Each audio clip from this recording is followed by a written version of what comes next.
দেখবেন যে বাবা মা সুন্দর নাম রেখেছে আবু বকর, ওকে ডাকে বকইরা, আছে না এরকম? তারপর নাম রেখেছে ধরেন আব্দুল কুদ্দুস, ওকে ডাকে,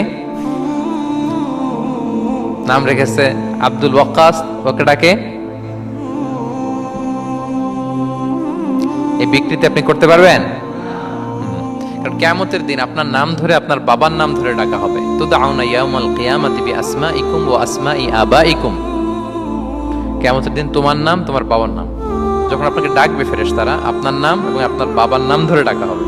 এজন্য রাসূল সাল্লাল্লাহু আলাইহি ওয়াসাল্লাম বলেন ফাআহসিনু আসমাক, তোমাদের নামগুলো সুন্দর রেখো, তাহলে সেই দিন ডাকবে বল্টুর ছেলে কল্টু দাঁড়াও, তখন এই কোটি কোটি মানুষের সামনে আপনি এই নাম নিয়ে দাঁড়াবেন আর লজ্জায় পড়বেন। আর যদি বলে আব্দুর রহমানের ছেলে আব্দুল্লাহ আসো, কত সুন্দর। নামগুলো ভালো আলেম দিয়ে ক্রস চেক করে কনসালটেশন করে এরপরে রাখবেন। আর কাউকে মন্দ নামে কখনো ডাকা যাবে না।